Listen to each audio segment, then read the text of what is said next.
dari Pak Fauzan Iksan. Tadi sebenarnya saya sudah ajak ya bagi teman kita yang mendapatkan pertanyaan ini, coba diajak Pak Fauzannya, jadi bisa langsung dijawab di tempat ya, jadi lebih puas. Ada nggak Pak Fauzan? Ada bersama kita?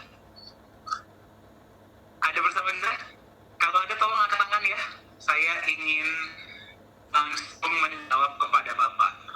Pastinya belum ada ya. Kalau ada tolong ya kirim via chat atau bukan angkat tangan, jadi saya tahu Bapak bertanya, saya langsung jawab di depan Bapak ya, kepada Bapak. Tapi nggak masalah ya, ini direkam juga, nanti boleh dikirim kepada yang bersangkutan. Oke, kita baca pertanyaannya ya. Salah satu kelemahan Nagaya saat ini adalah dia belum teruji di market. Mau sebagus apapun klaim dari developer maupun holder tentang Nagaya, tapi selama dia belum masuk ke market dan belum teruji, maka Nagaya belum bisa dikatakan kripto bagus. Oke, bagus pertanyaannya ya. Oke, kemudian problemnya tadi kelemahan, sekarang problem. Oke, bagi yang saat ini sudah terlanjur memegang koin Nagaya adalah susah untuk dijual. Oke, kepada sesama holder Nagaya atau mungkin dikembalikan lagi kepada developer. Oke, saya catat ya beberapa poin-poinnya ya.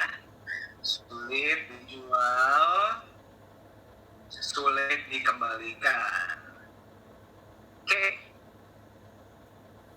Oke.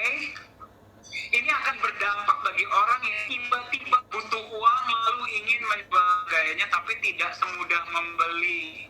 Semoga bisa menjadi bahan pertimbangan. Wah, pertanyaannya luar biasa. Saya suka bertanya seperti ini ya. Kenapa saya bilang saya agak bosan? Karena ini sudah saya jawab ratusan kali. Tapi tidak masalah, kita akan bahas sama-sama ya. Oke, baik. Ada yang punya pertanyaan yang sama di sini? Tolong angkat tangan. Oke, nggak angkat tangan juga nggak apa-apa. Kita masuk ke chat aja ya. Memang ada yang punya pertanyaan yang sama. Kalau Anda punya jawaban terhadap pertanyaan ini, Anda boleh coba ya. Kirim pendapat Anda via chat. Saya ingin dengar dan saya ingin lihat ya. Apa respon Anda terhadap pertanyaan seperti ini? Ya, tapi sebelumnya izinkan saya memberikan sudut pandang saya terhadap pertanyaan ini dari sudut pandang manajemen ya.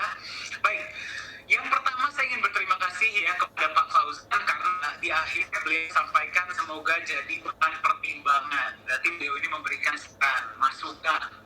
Jadi kesannya positif ya. Jadi kita berterima kasih sekali kepada Pak Fauzan ya karena pertanyaannya ini bersifat saran dan masukan. Ya, namun ya ini sepertinya sebuah komentar yang ada di kolom chat YouTube ya. Jadi alangkah baiknya kita perbaiki beberapa fakta-fakta yang keliru agar tidak misleading bagi teman-teman kita yang tidak paham. Ya, jadi saya minta kepada teman kita yang mendapatkan pertanyaan ini nanti boleh dikasih jawaban saya kepada yang bersangkutan agar tidak kesannya memberikan informasi yang keliru kepada calon holder Nagaya yang baru. Oke? Baik, yang pertama saya akan bahas word by word mungkin poin per poin ya. Salah satu kelemahan Nagaya saat ini adalah dia belum teruji di market. Oke, baik. Belum teruji di market itu adalah sebuah fakta. Ya, betul ya, karena memang Nagaya belum masuk market. Betul? Nah, tapi apakah ini sebuah kelemahan menurut Anda? Nah, kalau misalkan ya, saya ajak Anda kembali ke tahun 2004. Februari tahun 2004. Anda bertemulah dengan seorang Mark Zuckerberg. Tahu dia siapa? Mark Zuckerberg adalah pencipta Facebook. Dia ceritakan kepada Anda konsep Facebook. Ya, konsep bagus kan? Bagus. Apakah sudah teruji di market? Belum. Apakah itu berarti sebuah kelemahan? Ya, kalau dia belum teruji di market, apakah itu sebuah kelemahan? Ya, kalau saya ditanya seperti itu, saya tanya balik. Jadi Anda mau belinya pas sudah teruji. Ya itu kan pilihan. Bagi teman-teman yang tidak bisa melihat masa depan, tidak bisa mempunyai visi di masa depan, dia akan melihat ini sebagai kelemahan. Nah, tapi bagi Anda, holder Nagaya yang sudah bisa melihat visi Nagaya dari sekarang, Anda ketemunya sekarang pas belum teruji di market, itu sebuah kelemahan atau justru keuntungan untuk Anda? Keuntungan. Keuntungan kenapa? Anda masih bisa dapat harga murah. Betul? Betul tidak? Ya, kalau semuanya pada bilang, semua sudah bilang, ya kalau belum teruji berarti kelemahan. Ya, berarti tidak akan ada yang namanya investor awal. Betul tidak? Tidak ada yang namanya investor awal. Justru seorang investor pasti dia cari sesuatu yang belum dilihat pasar. Dia beli di awal, pas kesempatannya masih ada, dia bisa dapat di harga murah. Ya, dia bisa dapat di harga murah, dia beli, dia lihat ini sebagai peluang, bukan sebagai kelemahan. Ya, Anda tahu tidak? Ya, kalau misalkan komentar ini datang seseorang yang bernama Peter Thiel. Ada seorang angel investor, sekarang sudah jadi venture capital, namanya ada Peter Thiel. Peter Thiel adalah seorang investor angel investor yang pertama kali memberikan dana $500,000 ke Facebook, ke Mark Zuckerberg. Dia ketawa melihat ini, Pak. Dia bilang, justru karena belum ada yang lihat, belum teruji di pasar, mau masuk duluan. Betul nggak? Anda tahu nggak, orang bernama Eduardo Saverin. Pak Yohanes Chandra sering menyebut beliau. Eduardo Saverin sebelum Peter Thiel memberikan dana $30,000 kepada Mark Zuckerberg. Tapi dia bukan investor, dia berikan gara-gara dia adalah teman dan CFO pertama dari Facebook, yang ujung-ujungnya ada permasalahan ya. Hari ini kekayaan seorang Eduardo Saverin itu adalah, kalau saya tahu ya, 2 atau 3 miliar dolar. Bahkan lebih besar daripada Peter Thiel.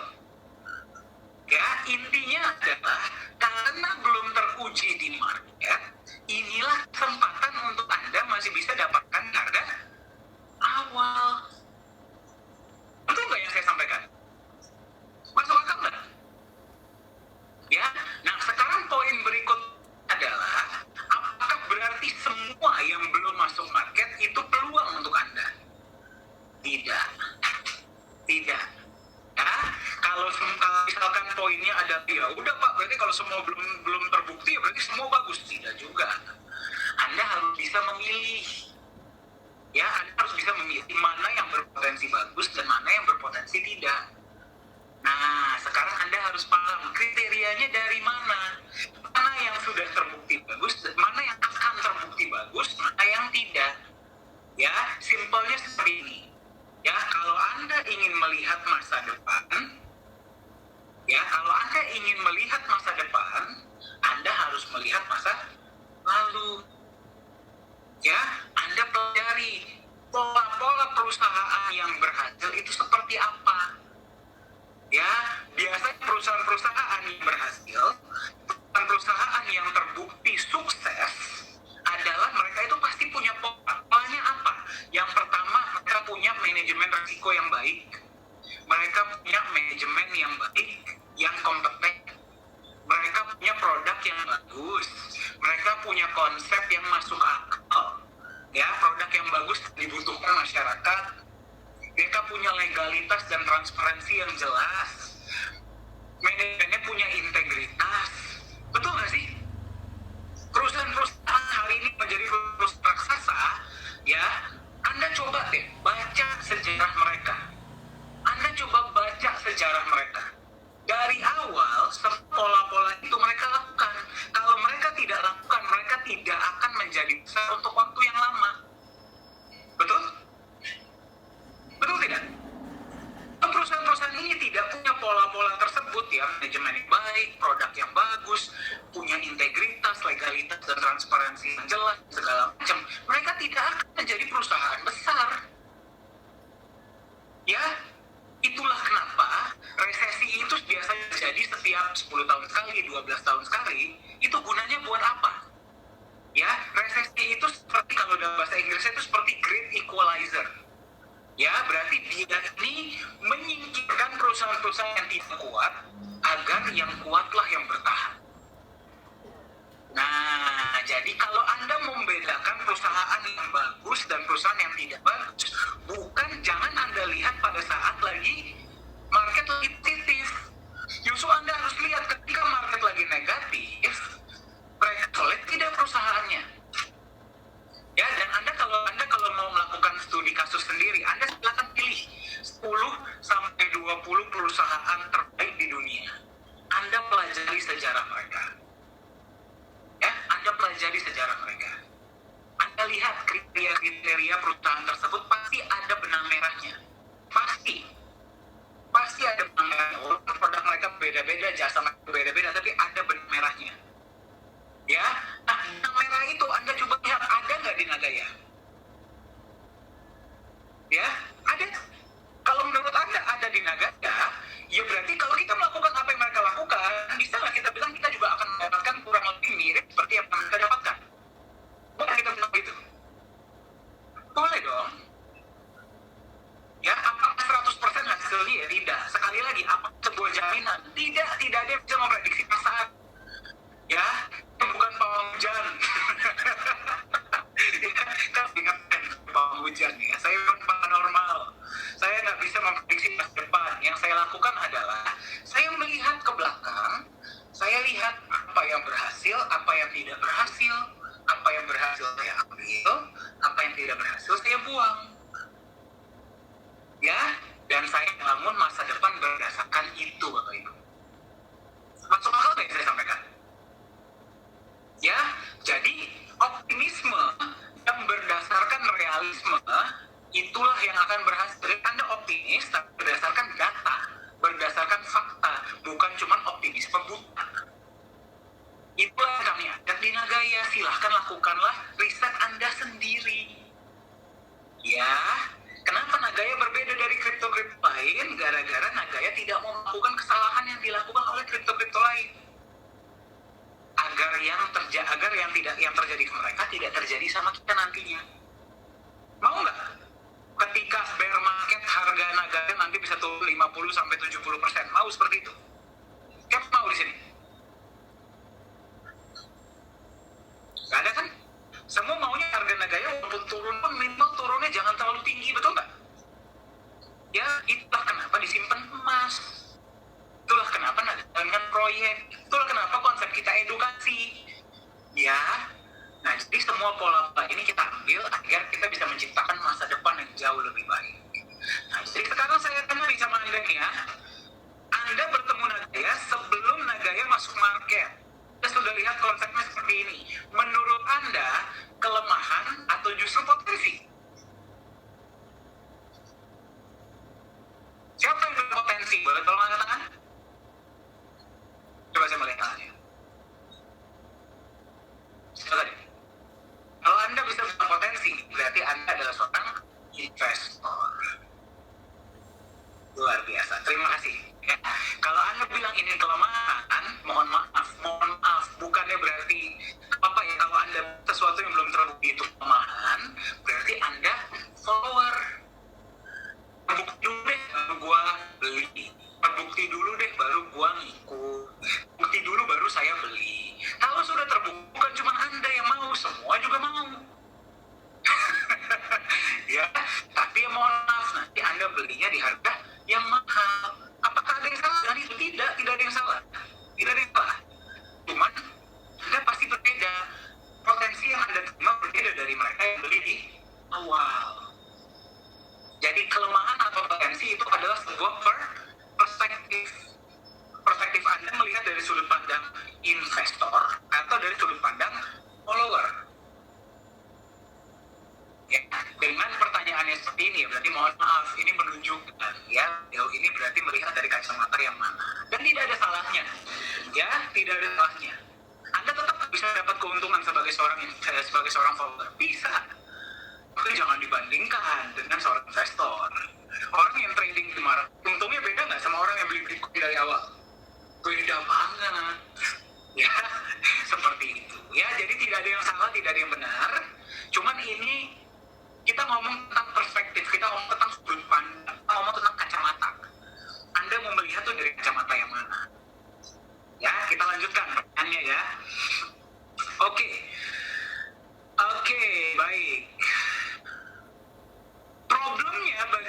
ini sudah terlanjur, waduh bahasanya ya, terlanjur. Saya buka dulu ya chatnya ya. Pak Fauzan Ihsan ini langsung terkenal ya. Ya, yang sudah terlanjur memegang gaya adalah susah untuk dijual. Ya, kata-katanya terlanjur. Berarti dari awal ketika membeli tidak memahami konsep. Betul? Ya. Nah, ini yang ingin saya tekankan ya.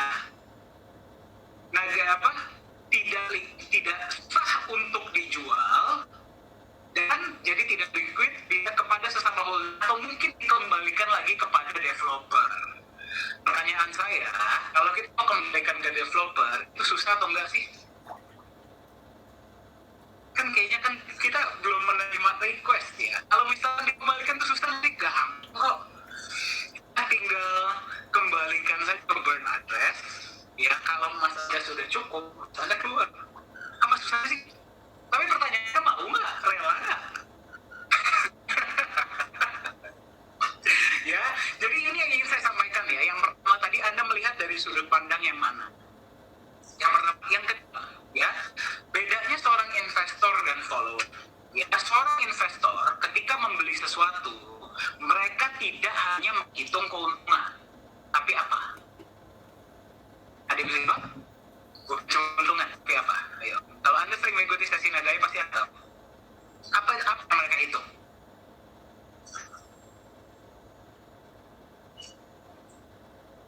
Yes, tepat sekali. Mereka bukan cuma menghitung keuntungan, tapi mereka juga hitung resiko. Jadi mereka tahu ketika dia masuk ke sebuah aset, beli sebuah aset, dia sudah tahu resikonya adalah seperti ini. Sampai ini terjadi begini. Ya, seorang follower hanya mau terima keuntungan saja, tapi nggak mau terima resiko. Betul? Seorang investor membeli sesuatu bukan cuma yang dilihat untungnya, tapi juga dia sudah paham resikonya apa. Saya cuma punya satu pertanyaan ya. Doa di sini Anda semua sudah punya rumah ya, amin ya. Ya, bagi Anda yang punya rumah atau Anda properti ya, atau kalau Anda belum punya, saya doakan secepatnya Anda punya. Ya, kita bicara tentang aset lain, misalkan emas atau ya, Anda beli nih, Anda beli rumah, Anda beli emas, Anda beli saham. Ya, beli dari developer ya, atau beli dari orang lain ya. Betul nggak? Tiba-tiba Anda ada kendala nih, butuh uang. Anda marah-marah gitu ke developernya.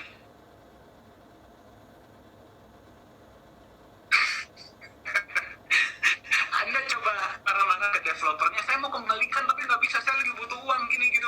Anda marah-marah sama mereka. Ya, Anda kalau beli aset ya. Saya nggak ngomong titip dana. Ya, kalau Anda biasa trading dan titip dana, bukan ini pembicaraannya ya, mungkin bahasanya berbeda. Tapi kalau Anda beli aset, ya Anda beli sebuah aset. Kalau Anda mau jual itu aset, Anda jual kemana? Orang lain dong. Ini namanya juga aset. Betul tidak? Ya, di sini jadi nggak ada bahasanya mencairkan. Ya, aset itu bukan dicairkan, aset itu dibeli dan dijual atau dipegang. Ya, kalau bahasanya mencairkan itu berarti Anda titip dana. Ya, titip dana lah kepada instansi yang terpercaya. Ya, nah jadi kalau misalkan ini bilang sebuah problem, ya, mohon maaf ya, sekali lagi berarti teman kita Pak Fauzan ini nggak paham aset. Ya, mungkin beliau terbiasa titip dana, terbiasa trading. Sekali tidak ada salahnya. Tidak ada salahnya. Ya, nggak ada salahnya trading, namun jangan disamakan titip dana dan beli aset. Beda, Bapak Ibu. Anda kalau beli aset, kita beli aset itu buat apa sih? Kita beli sesuatu, aset yang kita harapkan nilainya naik toh. Setelah itu ya Anda mau jual terserah, Anda mau pegang terserah. Ya, asetnya sudah punya Anda. Nah, tapi kalau Anda pegang aset dan Anda ingin jadikan uang, apa yang Anda lakukan?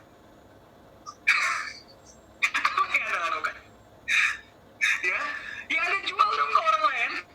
Gak mungkin dong Anda datang ke, misalkan Anda beli saham nih, ya saham bank ABC gitu contohnya ya, saya nggak mau pakai asli deh ya, bank ABC gitu,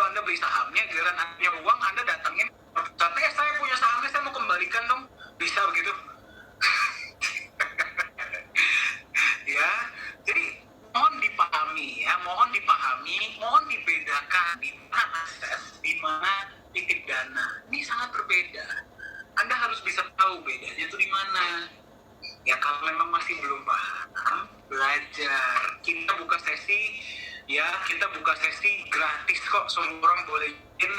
Ya di sini kalau yang belum nagaya pun silahkan, ini seperti kuliah gratis, betul nggak sih? Ya, voice chat tuh 3 kali seminggu. Ya kan sekarang Zoom meeting walaupun cuma 2 kali, itu lumayan ya, isinya daging semua, gratis ya. Ada ya masuk perlu bayar satu nagaya gitu, nggak ada kan? Apa perlu kita bikin berbayar di Zoom meeting? Gratis siapapun boleh.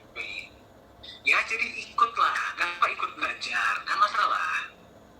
Ya, nah ini juga satu hal yang saya selalu sampaikan ya. Ini juga satu hal yang saya selalu sampaikan kepada teman-teman. Ya, tolong belajar. Ya, seseorang yang berhasil, seseorang yang sukses, itu adalah seseorang yang selalu belajar. Selalu belajar, merendahkan diri. Nah, sampai sekarang, ya saya paling tidak mau disebut pakar kripto. Paling tidak mau. Boro-boro saya, Pak Yohanes Chandra aja nggak mau dipanggil pakar kripto loh. Ya, kenapa? Gara-gara kita masih belajar. Pakar keuangan apalagi, aduh, saya cuma sharing kepada Anda apa yang saya pelajari. Ya, jadi ayolah kita sama-sama belajar. Dengan Anda lebih cerdas, Anda kok yang berubah diri kami. Dengan Anda lebih paham tentang keuangan, Anda lebih paham tentang aset, cara memilih aset yang baik dan benar. Ya, terus Anda bisa punya banyak nagaya yang sejahtera Anda kan? Ya, yang sejahtera Anda. Jadi Anda pergunakanlah kesempatan ini untuk memperbaiki diri Anda, bukan untuk usaha. Jangan masuk ke sesi itu gara-gara Anda terpaksa. Ya, jadi saya ingin rangkum ya pertanyaan pertama yang datang dari Pak Fauzan. Sekali lagi saya berterima kasih ya juga kepada Pak Indra ya yang sudah memberikan saya pertanyaan ini. Ya, saya ditelepon Pak Indra dan Pak Yunis tadi, Pak tolong bahas. Saya bilang sudahlah ya saya bahas. Soalnya khawatirnya teman-teman kita di luar sana pun ada yang mendapatkan pertanyaan yang sama, jadi Anda bisa jawab. Ya, jadi saya rangkum. Yang pertama, sebuah belum teruji itu kelemahan atau tidak, itu adalah sebuah perspektif sudut pandang. Ya, sebenarnya kalau di Nagaya belum teruji di market juga saya bilang ini sebuah jawaban yang keliru ya. Betul. Ya, keliru banget. Yang dikatakan market itu bahasanya apa sih? Pasar. Oh, iya nggak sih? Pasar kan? Ya, kalau misalkan Nagaya belum dibikin, boleh dibilang belum di market, kita sudah terjual 5.100.000 koin loh, sudah dimiliki oleh market loh. Anda ini holder Nagaya bukan market apa? Anda juga termasuk market kan? Pasar toh. Anda sudah terima benefit dari Nagaya kan? Siapa yang sudah terima? Coba saya mau lihat. Siapa saja? Benefit dibagikan lambat nggak? Berarti ini sudah teruji dong. Boleh nggak sebenarnya kita Nagaya itu sebenarnya sudah teruji? Ya, sudah mau dipakai di mall tahun 2023. Dibilang, wah tapi kan belum jadi Pak mallnya. Ya, kamu nunggu jadi ya, waduh saya agak ngeri itu ya, nanti harga Nagaya sudah berapa ya. Ya, terus kemudian sudah dapat penghargaan dua. Ya, saya kemarin mau ada satu lagi. Anda yang ikut Nagaya Today itu pas itu ya, Profesor Jung bilang mungkin ada satu lagi. 3. Ya, utilitas sudah ada 4. Penjualan sudah 5 juta, holder sudah ada 50.000 lebih. Itu bahkan sebelum masuk exchanger ya. Jadi kita bedakan dulu exchanger dan market ya, sedikit ya. Itu terbukti bukan di market. Teruji di market. Ya, satu lagi parameter. 4 tahun kita sudah berada di market. Tanda kutip ya, Nagaya sudah berada di market 4 tahun. Perusahaan ada yang datang dan pergi ya. Yang cantik-cantik, yang kelihatannya cantik di luarnya saja, banyak yang datang dan pergi. Kita masih ada kan? Ya, crypto winter sudah kita lakukan berapa kali Bapak Ibu? 2 kali atau 3 kali ya berarti ya. Masih ada kan kita? Berarti itu apa kalau bukan teruji market? Ya, nah tapi kalau memang definisinya adalah exchanger ya memang belum masuk. Ya tapi Anda mau tunggu masuk atau Anda mau beli sekarang?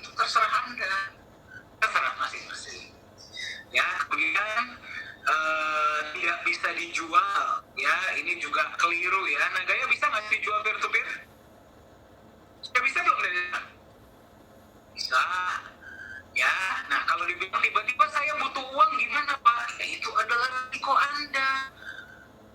Nggak usah Anda beli Nagaya, Anda hati beli emas ada nggak sih besok kemungkinan Anda butuh uang? Ada. Terus Anda salahin Anda salahin yang bikin gitu. Ya, itu adalah risiko. Anda kalau beli aset ada untung, ada risiko. Ya, kita jadilah orang dewasa. Jangan cuma mau untungnya saja. Paham ya? Kita juga harus paham risiko. Anda beli aset, Anda sudah harus pahami. Saya beli aset ini dari apa? Saya mau mendapatkan keuntungannya di masa depan. Ya, saya mau nilai uang saya terjaga dari inflasi. Saya mau terima benefitnya dari proyek. Saya mau nanti bisa pakai di mall. Misalkan, ya keuntungannya kan, kita beli ketika mau keuntungannya kan, ya ketika Anda lagi menghadapi masa-masa sulit, ingat kenapa Anda beli itu aset. Itulah tanda-tanda orang dewasa. Ya, jadi paham ya. Jadi di sini kalau misalkan Anda lagi butuh uang, ya mohon maaf, salah Nagaya di mana? Semua orang pasti butuh. Ya, cuma kembali seseorang yang paham investasi, dia beli aset bukan cuma untuk keuntungannya, tapi dia juga paham resiko.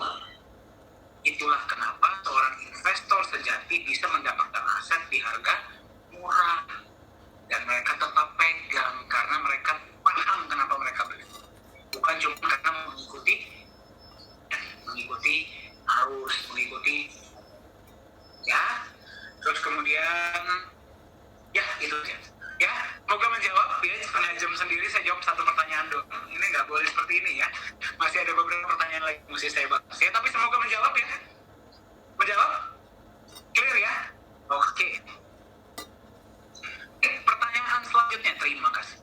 Ya, ya mohon maaf ya bagi Anda yang baru pertama kali mengikuti sesi Nagaya. Inilah kita apa adanya. Ya kita nggak ada dibuat-buat jawabannya di seperti apa tidak. Kita fakta saja. Ya, kita ngomong fakta saja. Dan yang saya sampaikan masuk akal kan? Logika kan? Ya, tidak ada yang saya buat-buat toh. Nah, oke, pertanyaan selanjutnya. Apakah masih optimis Nagaya masuk market 2022? Wah, bagus banget pertanyaannya. Wah, langsung banyak yang kameranya dari tertutup langsung terbuka ya. Sepertinya pengen tahu jawaban manajemen apa nih? Ya, jawaban saya masih. Bahkan saya sangat optimis. Kenapa Pak? Ayo, perhatikan saya ya jadinya ya. Saya cuma bilang seperti ini, ya. Banyak hal-hal yang sedang terjadi di Nagaya yang Anda mungkin belum bisa lihat. Ya, tapi karena Anda belum bisa melihatnya bukan berarti mereka itu tidak ada.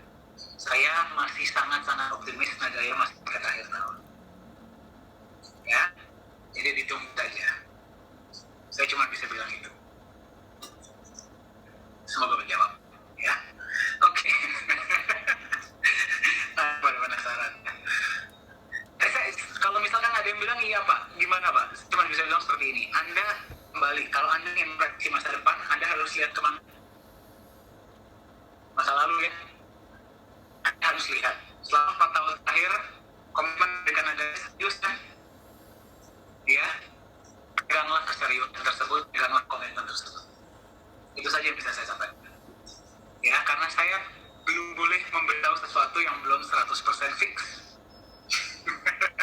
Tapi ditunggu saja, ya. Oke. Baik, pertanyaan selanjutnya. Pak, proyek kedua sudah ada bocoran? Aduh, Anda tuh nanya pertanyaan-pertanyaan yang saya nggak boleh jawab gitu. Ya. Oke, ya. Aduh, mana jawabnya ya? Proyek kedua. Proyek kedua, ya saya masih belum bisa bilang apa, tapi yang saya tahu ya, itu masih akan tetap berada di pertambangan. Ya, sudah ditentukan apa, tapi belum bisa kita umumkan. Jadi, ayo kita cepat-cepat kejar 6 juta ya. Ya, kita cepat kejar 6 juta agar Anda tetap benefit dari proyek. Oke? Setuju? Setuju. Ya, nggak bisa saya berikan jawaban yang fix, tapi itulah yang bisa saya berikan ya. Kalau nggak saya nanti kena semprot dari manajemen ini. Karena di sini ada beberapa teman-teman manajemen.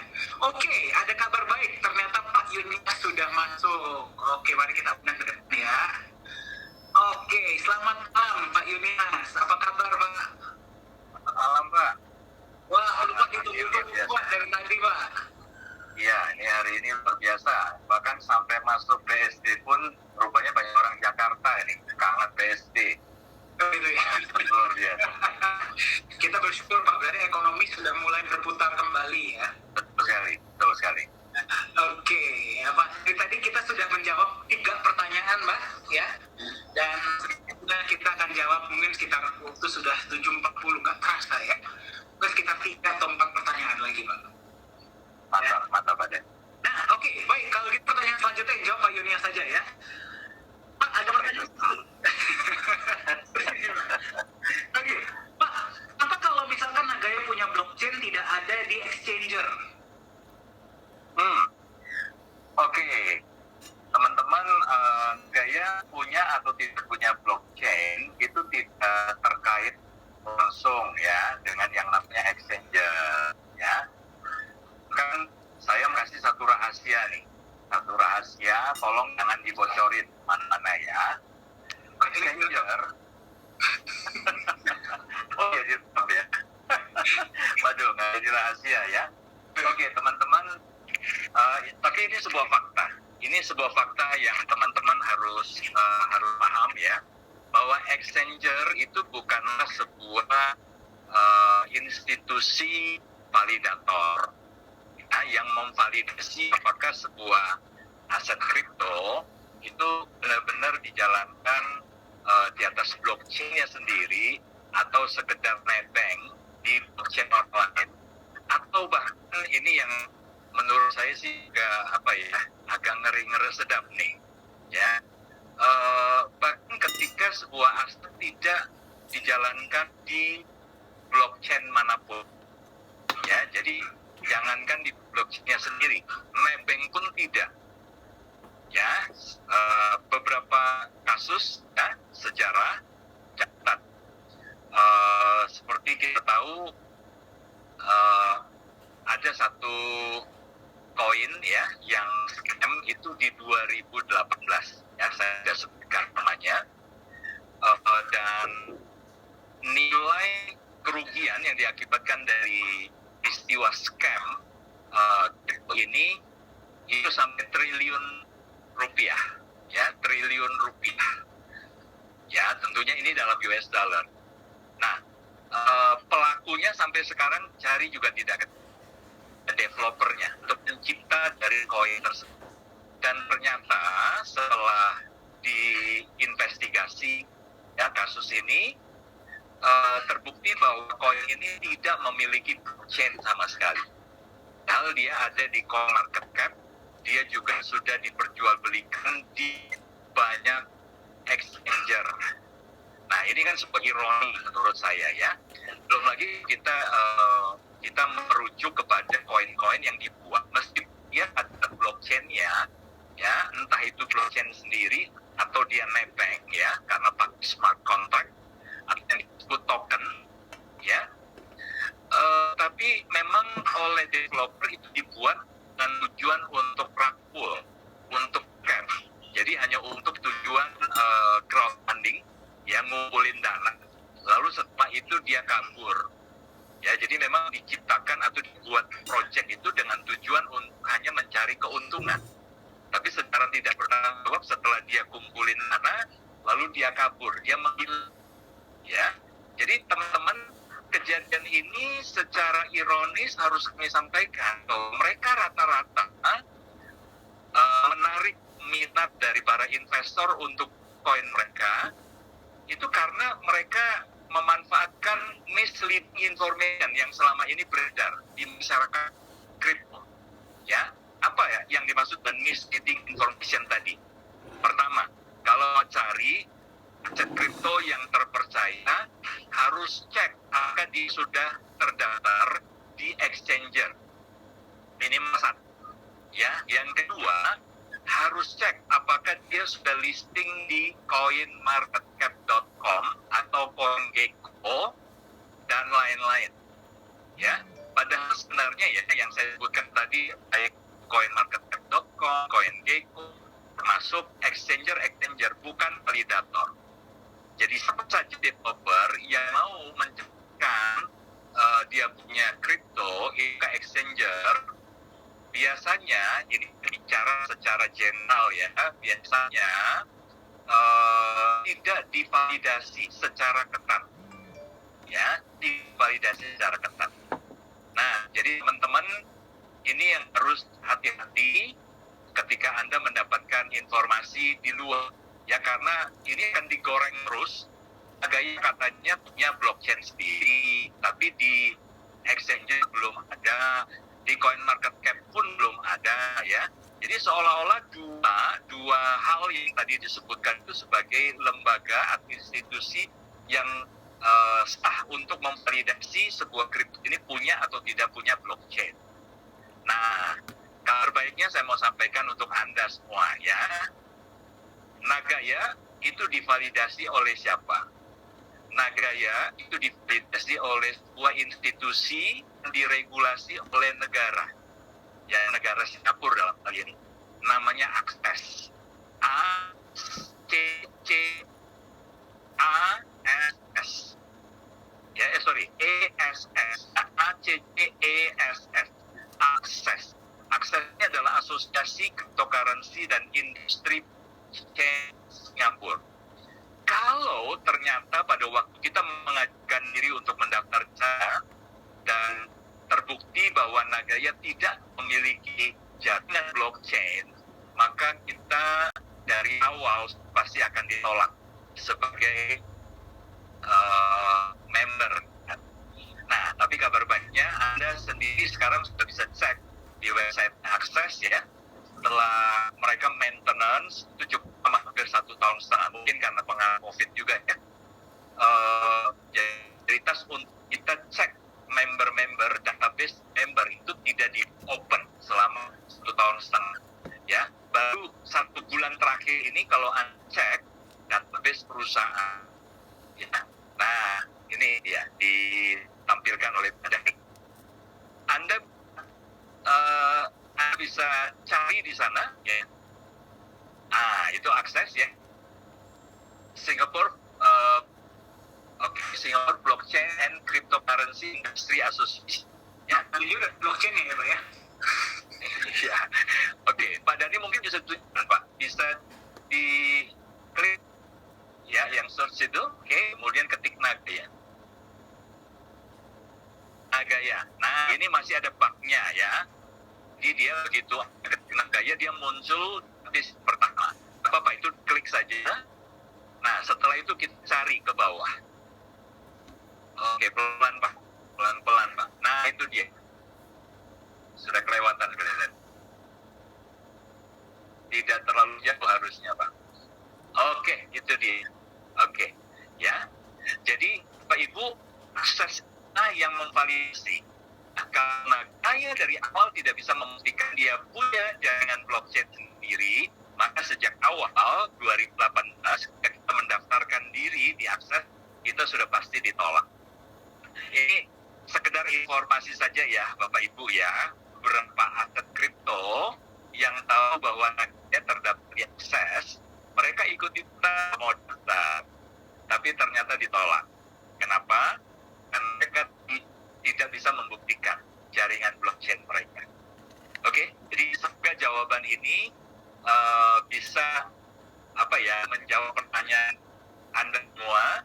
Jangan sampai Anda sendiri tersesat karena opini, karena mitos, ya, karena pandangan-pandangan yang sesat di luar sana. Oke, nah mungkin terakhir Pak Dhani, kenapa Nagaya sampai sekarang tetap untuk tidak mau mendaftarkan diri di coinmarketcap.com? Padahal sebenarnya untuk mendaftar di sana tidak terlalu sulit. Memang sebenarnya ada persyaratan, ya, minimal sudah ada di 2 exchanger.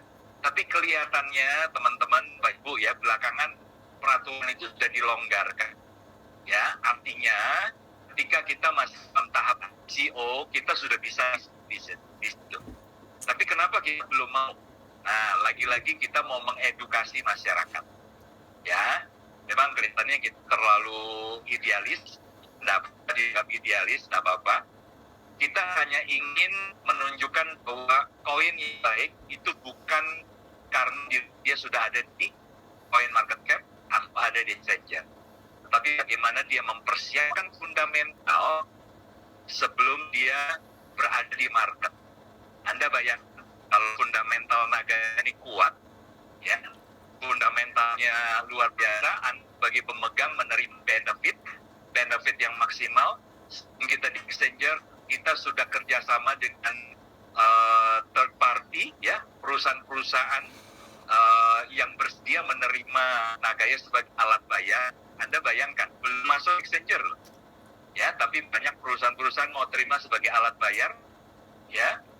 Kemudian sebelum ada di exchanger, kita juga sudah punya proyek-proyek real, dan sebagai pemegang menerima loh setiap bulan benefit bentuk cash US dollar, ya. Dan nanti sebelum exchanger rencananya kita sudah 3 proyek real, ya. Jadi ini idealisme dari Nagaya. Kita tunjukkan bahwa yang penting dari sebuah aset kripto yang nantinya berpeluang untuk jadi aset dan bernilai, yang sangat bernilai, yang sangat diburu, yang sangat dicari, adalah aset yang sebelum dia ada di market, dia menyiapkan sebuah fundamental yang kokoh lebih dahulu. Oke, semoga menjawab. Oh, terima kasih Pak. Nggak ada yang perlu saya tambahkan ya. Sudah sangat menjawab. Saya biasa kalau misalkan ditanya seperti itu Pak, saya jawabnya seperti ini Pak.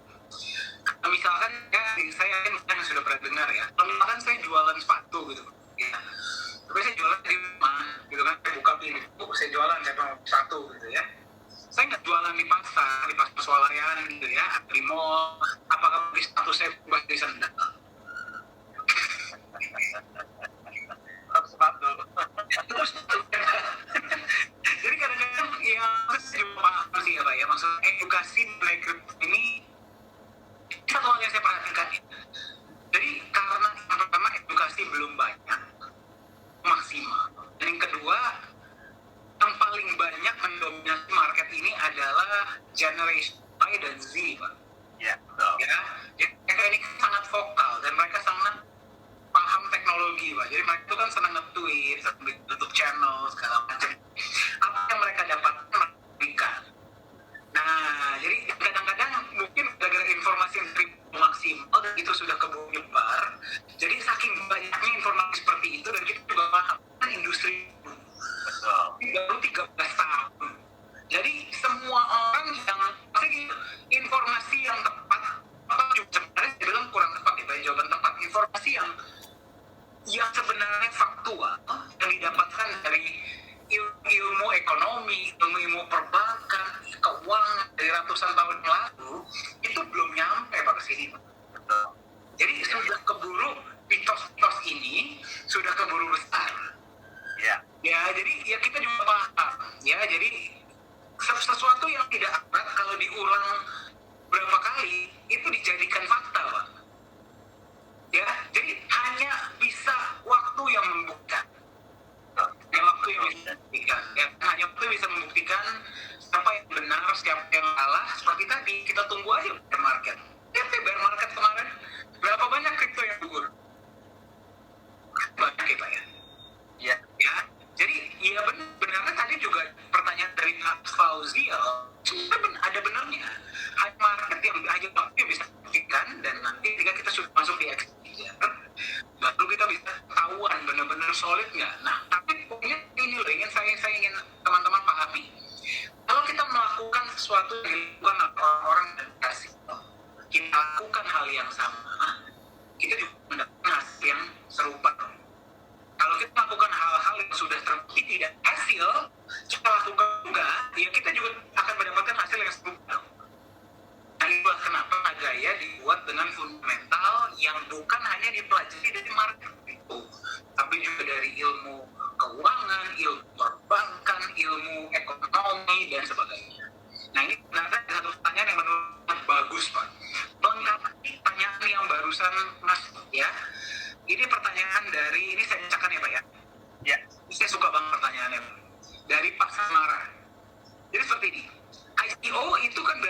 ditentukan oleh manajemen. Hmm. Ya, IPO harga ditentukan oleh pasar. Tidak bisa dibendung oleh pihak manapun. Sebenarnya saya juga kurang setuju sih ya. Di saham itu kan ada spekulasi juga, tapi oke lah, kita anggap saja itu benar ya. Kemungkinan harga boleh naik 5 kali, 10 kali, bahkan 100 kali lipat dari harga awal listing dalam kurun waktu 1 bulan. Wah, agak menyeramkan sih kalau 1 bulan ya. Cuman ya oke lah ya. Kalau 1 bulan agak menyeramkan, kalau kita ngomong jangka panjang oke lah ya. Ketika harga 100 kali tersebut boleh jadi banyak yang setia mengembalikan gayanya ke perusahaan, sementara fundamentalnya belum siap atau proyek belum bekerja secara maksimal. Bagaimana perusahaan menyikapi hal ini? Mohon pencerahan. Jadi izinkan saya menjawab Pak ya. Silakan Pak. Jadi begini, yang pertama Anda pahami, IPO itu sebuah term yang digunakan untuk pasar ya, IPO, Initial Public Offering. Dan gara-gara IPO dan ICO mirip, sering dikira sama, ternyata berbeda. ICO itu adalah tahap sebelum koin tersebut masuk market, di mana IPO saham tersebut sudah listing. Harga pertama yang tentukan apa? Perusahaan dong, baru setelah itu dia mengikuti pasar. Nah, sekarang pertanyaannya sebenarnya cukup bagus ya. Kalau misal sampai harga Nagaya nanti naik meledak tinggi, ya, terus kemudian para holder memberikan, apa yang akan terjadi dan bagaimana cara manajemen menyikapinya? Sebenarnya Pak, inilah kendala utama yang dihadapi oleh kripto di luar sana yang diantisipasi oleh Nagaya. Kalau kita mempelajari betul konsep Nagaya, itu kan saya selalu bilang, ya, kalau misalkan Anda bertanya, pertanyaan berkualitas itu bukannya apa, tapi kenapa? Kenapa Nagaya mesti ada mas? Kenapa Nagaya mesti ada proyek? Kenapa proyeknya membagikan dolar bukannya Nagaya? Kenapa proyek tambah banyak? Kenapa cuma ada 50 juta? Itu semua sudah ada hitungannya Pak. Ya. Kita lihat sama-sama ya. Mungkin ini boleh menambahkan. Jadi seperti ya, kita lihat koin-koin di luar sana. Koin-koin di luar sana. Ya, saya barusan bagi ya. Nah, saya kalau siapa yang mau boleh googling ke saya. Bikin buah token Binance, modalnya itu hanya $50. 700.000 rupiah. Cuma bikin tokennya. Ya, taruhlah dengan marketing segala macam ya 5-10 ribu dolar lah. Ya, itu jadi 90% budget itu sebenarnya untuk promosi. Berarti apakah koin tersebut punya fundamental? Tidak. Dan kalau misalkan saya bikin barang, ya, misalkan saya bikin pen inilah, bisa lihat nggak pen? Ini pen plastik ya, modal itu ya, modal bikinnya sih paling berapa sih ini? 3.000 5.000 rupiah. Ya, nggak nyampe bahkan. Tapi saya jual pen ini seharga 3.000 rupiah. Kenapa? Karena saya janjikan kepada Anda, dan Anda beli pen plastik ini dalam waktu 3 bulan, mungkin kurang dari itu, harga pen plastik ini dari 300.000 bisa jadi 300 juta. Ya, banyak dari teman-teman kita di luar sana ada yang kok bisa, tapi kebanyakan Pak yang terima saja. Ya, kenapa? Gara-gara dia bilang ketika nanti pen listing di market, ya, ketika pen ini listing di market, akan kita pump apa? Berarti kita akan ciptakan antusiasme yang sangat tinggi. Seolah-olah harga pen ini naik, nanti di situ Anda tinggal jual. Kenapa saya bisa bilang seperti itu? Karena saya sudah lihat sangat banyak koin-koin di luar sana itu diciptakan hanya untuk di-pump dan ditinggal. Ataupun memang mereka niatnya baik, tapi gara-gara mereka tidak punya manajemen resiko yang baik, konsep yang benar, didump oleh market. Nah, sekarang kita kembali ke pen ini. Ya. Anda beli ini ya, misalnya di harga 300.000 rupiah. Ya, harganya naik. Jadi, misalkan berapa? Ya, misalkan 10 kali lipat deh, jadi 3 juta per koin. Apa yang Anda lakukan? Anda akan berpikir dong, ini koin masih bisa naik, kan masih bisa naik, ya. Dan biasa kok pen plastik, ada proyek, nggak ada apa-apa, yang bikin bank aja jelas. Gue cuma beli gara-gara harapan saat dia akan naik. Apa yang akan Anda lakukan? Manusia didorong dari emosi, fear, dan greed. Ya, tapi kamu menggunakan kata greed lah. Fear dan hope. Hope itu harapan masa depan, fear itu rasa takut. Pada tahap ini, yang lebih besar adalah fear atau hope. Fear itu adalah rasa takut. Lebih besar dong rasa takut Anda. Gara-gara Anda khawatir, gue dapat keuntungan segini. Mungkin udah balik modal lebih sedikit. Dia nggak ada plan, dia nggak ada apa-apa. Kalau sampai dia nggak bisa naik lagi gimana? Naiknya cuma gara-gara di pump loh. Ya, apa yang terjadi? Anda akan mulai jual, betul nggak? Karena fear Anda lebih tinggi daripada hope. Rasa takut Anda lebih tinggi daripada harapan. Nah, kalau market lihat yang lain, orang lain punya pikiran yang sama nggak seperti ini pen, cuman pen plastik, nggak ada proyek, nggak ada benefit, nggak ada potensi jangka panjang, kayak apa kita biasa. Ya, yang lain ikut-ikutan jual. Apalagi kalau misalkan ada berita, wah, nggak bisa dicairkan gara-gara liquidity-nya kurang. Ya, saya soalnya pernah dengar langsung ada salah satu sahabat saya sendiri yang pernah ikut gitu loh. Ayo kita beli sama-sama ini koin. Ini pas ketika sudah saya akan kasih tahu kalian turunnya kapan, kalian jual, kita sama-sama untung. Komunitas kita gede. Giliran udah di sini, ngantri keluarnya Pak. Liquidity-nya tambah panas nggak mereka? Wah, lebih yang ada berapa mereka jual. Turun dan nah, sekarang pertanyaan saya, kalau dia sudah di sini, apakah masih ada kemungkinan dia naik lagi? Ada kemungkinan nggak dia naik lagi? Kalau ada orangnya dia bilang, iya benar itu saya. Nah, ada kemungkinan nggak dia naik lagi? Ya, kalau di pump. Ya, jadi itulah siklus kripto luar sana yang tidak punya fundamental. Nah, misalkan dia punya fundamental, let's say dia janjikan kita jalankan proyek A, proyek B, proyek C, proyek B, proyek E. Ya, tapi kita jalankan nanti.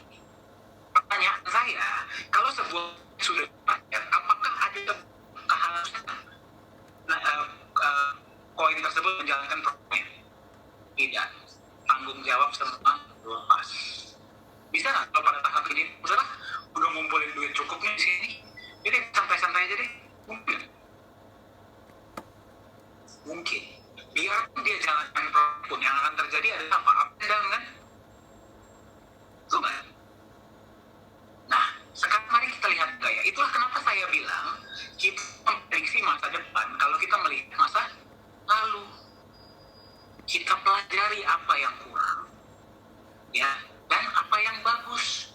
Bagusnya kripto adalah yaitu jumlahnya terbatas, yaitu aman. Teknologi blockchain itu aman dan bisa ditransaksikan seluruh dunia, bahkan bisa bayangkan. Itu bagusnya kripto. Tapi nggak bagusnya adalah saking gampangnya dibikin, saking nggak ada regulasinya, semua orang sembarangan bikin. Ya, apakah itu jelek? Tidak. Ini berarti membuka kesempatan untuk semua orang untuk bisa berpartisipasi dalam dunia baru ini. Tapi nggak bagusnya adalah kalau nggak, apa yang terjadi? Orang sembarangan dong. Ya, kalau Anda nggak percaya sama saya dan Kak Yud, Anda masuk ke koin market atau ke exchanger yang Anda percaya. Anda benar nggak sih yang kami sampaikan semua koin itu begitu? Nah, sekarang lihat lagi ya. Naga ya di backup oleh emas. Ya. Nah, sekarang pertanyaannya, kalau misalkan nanti kita masuk, bukan kalau misalkan, ketika nanti kita masuk market. Ya, ketika naga masuk market. Ya. Sebuah koin itu bisa naik dan turun itu gara-gara demand dan supply, betul? Kalau demand tinggi, supply rendah, harga naik. Kalau sebaliknya harga simple nggak? Simple ya. Nah, sekarang yang pertama, supply Nagaya hanya ada 50 juta. Itu yang pertama. Tidak, barang terbatas, barang langka. Yang kedua, setiap Nagaya Anda itu ada emasnya. Ya, setiap Nagaya itu akan menerima benefit proyek. Sekarang misalkan nih ya, harga naga yang naik ya, saya jika naiknya meledak 100 kali lipat dalam waktu 1 bulan ya Pak, itu menyeramkan sih menurut saya ya. Tapi dia naik deh ya, naik, harganya naik ketika masuk market. Pertanyaannya ya, mungkin nggak harga naga itu turun? Mungkin nggak harga naga itu turun? Mungkin harga naga turun di bawah nilai emas yang membackup. Kalau ada yang pernah bilang sama Anda tidak mungkin, tolong kasih tahu saya namanya ya, saya marahin dia ya. Yang namanya aset tuh pasti ada yang namanya naik turun. Pertanyaan saya ya, tadi kan pertanyaan Bapak kalau mengembalikan ke perusahaan gimana? Misalkan pada tahun ini emas yang baik segini, tapi harganya gini, Anda mau kembalikan? Enggak. Ya, iya dong. Nah, tapi let's say kita ngomong misalkan emas yang membackup segini, harganya di sini. Anda mau kembalikan nggak? Mungkin Anda mau, boleh nggak? Boleh, silahkan. Silahkan saja kembalikan. Itu nggak masalah kok. Ya, soalnya Anda ingat ya, kalau kasih nagaya untuk emas dan proyek itu berbeda loh. Jadi dengan emas kita kembalikan, emas ini punya Anda juga. Ya, jadi kalau banyak yang kembalikan, misalkan harga nagaya drop, kita mengembalikan nagayanya, rugi nggak perusahaan? Tidak. Anda ambil minimal 5 gram ya. Mau ambil silahkan. Malah justru itulah kenapa naganya di backup emas. Agar kalau sampai harganya drop, walaupun ya sebenarnya ini kemungkinan yang sangat kecil ya, tapi apa yang terjadi di pasar? Sampai harganya paling jelek pun minimal koin Anda itu bukan koin kosong. Ada backup emasnya. Mau Anda keluarkan boleh nggak? Silahkan. Ya, kalau misalkan rame-rame pada mau mengembalikan, berarti apa jadi? Supply berkurang dong. Betul nggak? Supply berkurang. Karena ingat, kalau nanti dikembalikan, berarti koin burn. Berarti supply-nya berkurang. Bulan depan, beda dengan koin tadi yang tidak punya proyek, naganya punya proyek ya. Bulan depan proyek masih jalan nggak? Kalaupun proyek bulan depannya masih jalan nggak? Rugi lagi, bulan depannya lagi masih jalan nggak? Masih. Ya, berarti bulan depan Anda masih bisa terima benefit dong. Harga ini, ya harga di bawah, orang akan bilang, wah, ini harga diskon nih. Ya, gua beli sekarang, gua serok agar bulan depan gua terima lagi. Apalagi sekarang karena koin lebih sedikit, saya akan mengembalikan. Dan begitu dong koin. Naik nggak? Naik. True, saya di awal, ini Pak Yunus sudah pernah sampaikan, tapi Pak Yunus menambahkan, awal-awal penurunan ini pasti akan terjadi, mungkin nggak sesini ya. Penurunan itu pasti terjadi di awal. Kenapa? Gara-gara koin aja ya berpindah dari mereka yang bermental trader kepada mereka yang mental investor. Orang-orang yang memang beli cuma buat dijual, bukan jual di bawah. Mereka yang paham konsep ini, kan kata-kata saya ya, mereka yang paham konsep itu siap-siap nampung di bawah. Karena mereka tahu, mereka terima naganya di harga diskon. Ya, jadi kalau Anda mau jual, silahkan. Anda mau kembalikan, silahkan. Proyek tetap jalan, justru koin berkurang. Yang masih pegang koin, waduh, berarti bulan depan benefit proyek dibagikan kepada koin yang lebih sedikit. Harga naik nggak? Naik. Ya, jadi sekarang Anda paham apa saya bilang? Kalau Anda melihat masa depan, Anda harus lihat ke belakang. Dan lihat ke belakang apa yang berhasil, apa yang tidak berhasil Anda ambil, yang tidak berhasil Anda buang. Ya, agar kita bisa menciptakan sesuatu yang lebih baik untuk masa depan. Masuk akal nggak? Ya, jadi kalau nanti kita sudah di market, banyak yang mau kembalikan nagaya, perusahaan lo tenang. Yang masih memegang lo tenang.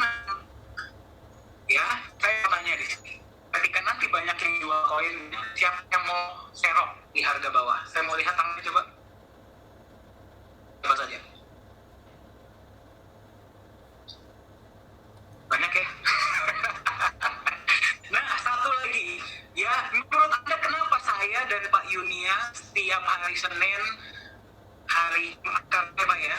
Voice chat itu hari Selasa, hari Kamis, hari Sabtu saya kadang-kadang masuk, itu cuap-cuap sampai mulut berbusa tentang konsep Nagaya.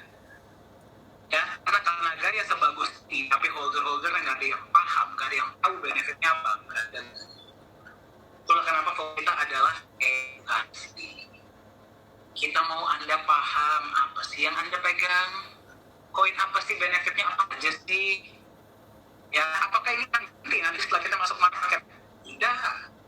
Ya, saya, Pak Ilyas, dan teman-teman manajemen komitmen berbagi ilmu, mengedukasi agar Anda tahu apa yang Anda pegang.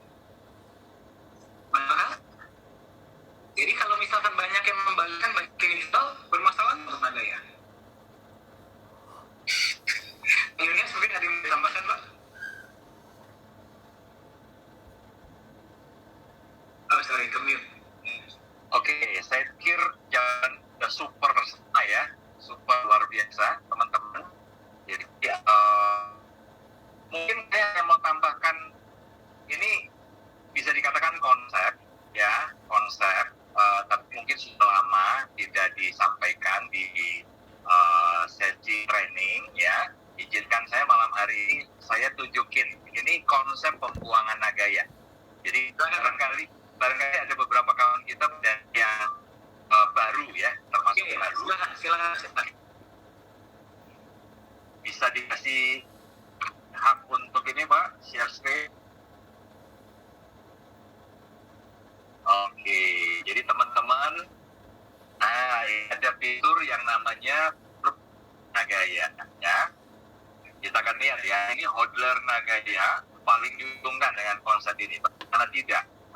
Nah, seperti ini, Bapak Ibu. Ya, kita tahu ya bahwa total supply Nagaya hari ini ada di 50 juta. Nah, dengan fitur pembuangan Nagaya ya atau burning coin ini, perusahaan nanti di 20 tahun ke depan 10 juta. Nah, mekanisme kerjanya seperti apa? Mekanisme kerjanya seperti ini ya. Jadi dari 50 targetnya sisa 10 juta. Oke. Ya, jadi ini contoh nih ya, contoh. Katakan saja Saimana punya 10.000 Nagaya, contoh. Lalu Pak Saimana mau mencoba keluarkan sebagian dari emas yang membackup Nagaya Bapak. Katakan saja Bapak kembalikan 1.000 Nagaya ke perusahaan. Jadi 10% dari total Nagaya yang Bapak miliki, ya, Bapak balikin ke perusahaan. Nah, asumsi saat itu backup emasnya adalah 0,1 gram. Nah, berarti Pak Saimana akan terima 100 gram emas. Nah, ini yang kalau sudah 0,1 gram Pak Saimana, saya jamin pasti sudah untung. Ya, dari emas yang membackup saja Pak sudah untung gitu ya. Lebih lagi dari harga. Asumsinya mesti ditekankan, takutnya kita langsung. Saya bantu Pak, sebentar ya. Nih, tuh ya. Asumsi ya. Jadi ini mungkin juga baru setelah 10 tahun, kemungkinan baru di gram 0,1 gram. Nah, oke, jadi setelah Pak Saimana menerima 100 gram emas, berarti 1.000 Nagaya itu sudah masuk ke perusahaan. Nah, pertanyaannya adalah, perusahaan boleh jual lagi Nagayanya ini? 1.000 Nagaya yang sudah dibalikin ini dan emasnya sudah keluar, boleh nggak dijual lagi? Jawabannya tidak boleh. Ya, kenapa? Karena ini sudah di koin kosong, Bapak. Ingat ya, 100 gram yang membackup 1.000 Nagaya ini sudah dikembalikan kepada Anda. Berarti saat ini status dari 1.000 Nagaya ini sudah jadi koin kosong. Nah, karena dia sudah jadi koin kosong, maka oleh perusahaan itu wajib di-burn. Oke ya, dibakar, dibuang. Nah, dengan konsep ini, target perusahaan yang tadinya kita punya 50 juta Nagaya, dalam 20 tahun depan sisa 10 juta Nagaya. Nah, tadi sudah dijelaskan Pak Dhani, ya, siapa yang paling diuntungkan, teman-teman? Dengan konsep ini, siapa yang paling diuntungkan? Yang Anda megang Pak. yang masih mau pegang Nagaya sampai 10 tahun ke depan. Ya, jadi kalau Pak mana tadi sudah terlanjur 10%-nya dibalikin ke perusahaan, masih ada 90% sebisa mungkin tahan Pak, di hold 20 tahun. Kenapa? Karena pembaginya lebih sedikit Pak. Hari Proyek tambah banyak. Betul. Hari ini profit sharing itu dibagikan ke sejumlah Nagaya yang masih utuh, ya, yang berhak di bulan tersebut. Oke, nah sementara kita bicara di 20 tahun ke depan, sisa 10 juta, jadi pembaginya lebih kecil. Sementara perkiraan kami ya, kalau 1 tahun nambah 1 proyek baru saja, berarti 20 tahun ke depan sudah ada 20 proyek kan. Asumsi setengahnya deh Pak. 10 ya, 10 saja berarti per 3 hari itu pembagian profit sharing akan landing, Anda akan terima per 3 hari ya. Dan kita bicara peluang kita terima dari proyek pertama 20 tahun ke depan, menurut saya sih potensinya jauh lebih besar Pak Dani. Pasti Pak. Proyek kan Tidak. tidak matang nih. Betul, tidak mungkin 20 tahun ke depan proyek pertama kita ini skalanya masih segini-segini saja. Ya. Tidak mungkin. Skalanya pasti akan jauh lebih besar. Ya. Ya. Karena perusahaan juga akan terus bertumbuh. Ya, perusahaan nikel ini yang mengelola nikel, ya, itu juga pasti akan bertumbuh semakin besar. Keuntungan yang didapat juga pasti akan semakin besar. Tapi pembaginya lebih kecil. Anda bisa bayangkan, Anda tahu potensinya, maka Anda tahu, ya, bagaimana Anda memperlakukan setiap Nagaya yang sudah Anda miliki. Ya, kalau Anda tahu potensi masa depannya, maka Anda pasti akan tahu bagaimana cara memperlakukan setiap Nagaya. Ya, Anda akan gampang untuk hanya sekedar selisih harga dari $3 ke $100, Anda buru-buru pas, Anda buru-buru jual. Ya, jika harga 1.000 sekali, hanya sekedar dari 3,48 hari yang beli, lalu kemudian di market jadi 1.000, Anda tidak akan berpikir untuk cepat-cepat melepas.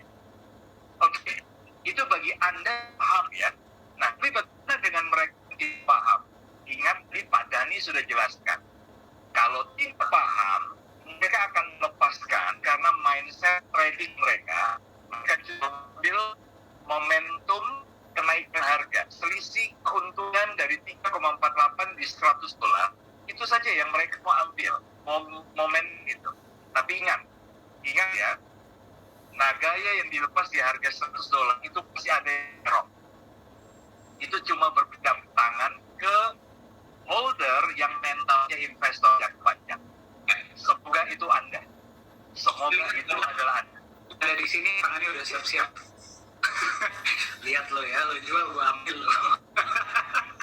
Oke, semoga melengkapi. Terima kasih banyak ya. Tadi saya lupa, makanya belum. Teman-teman kita di sini mungkin belum paham dengan mekanisme burning ya. Nah, jadi sebenarnya dulu di presentasi kita yang awal selalu kita bahas. Cuman di presentasi yang sekarang memang jarang kita bahas. Karena takutnya membingungkan. Tapi simpelnya seperti ini. Pasti Nagaya Anda itu ada emas. Ya, emas tersebut kalau misalkan mau diambil, apakah boleh? Boleh, minimal 5 gram, Anda kembalikan ke perusahaan, emasnya keluar. Kan emasnya Anda. Ya, tapi karena poin tersebut sudah kosong, ya berarti poin tersebut kembang.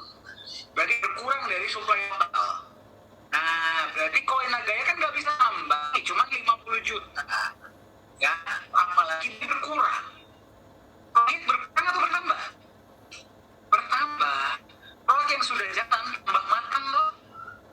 Ya, nah jadi saya mau Anda bayangkan, itu 20 tahun ya. 20 tahun dari sekarang, koin Nagaya tinggal 10 juta. Jadi tadi Pak Yunias bilang sudah 10 minimal. Sudah dipakai, berapa diantaranya dilalas, kan sudah jalan dan segala macam. Ini tuh berapa?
sesuatu, Anda pasti akan cari alasan.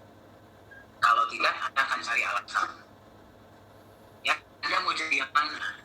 Ya, kenapa saya selalu bilang sebenarnya ada pertanyaan sesuatu tapi menurut saya hari ini ya, yang belum beli Nagaya, ini boleh disebarkan ke yang lain. Yang belum beli Nagaya atau mau menjual gayanya di luar kebutuhan mendesak. Saya nggak mau kebutuhan mendesak ya. Ini hanya Anda dan yang di atas yang tahu kebutuhan mendesak Anda. Ya, tapi saya nggak mau bicara itu. Saya ngomong memang sudah diniatkan belum beli atau mau menjual. Adalah kalau nggak mereka belum paham, mereka pernah punya pengalaman kurang baik atau kompetitor. Itu saja. Ya, karena kalau Anda paham konsep Nagaya ke depan yang mau mengarah kemana, itulah kenapa pertanyaan paling powerful seorang individu yang bisa Anda tanyakan itu bukan apa, bukan what, tapi why. Kenapa? Coba Anda tanyakan kepada diri Anda sendiri atau kepada holder yang mengundang Anda. Kenapa Nagaya mesti sertifikat emas? Kenapa Nagaya mesti teknologi blockchain? Kenapa Nagaya mesti 50 juta? Kenapa ada proyek? Kenapa didaftarkan di Singapura?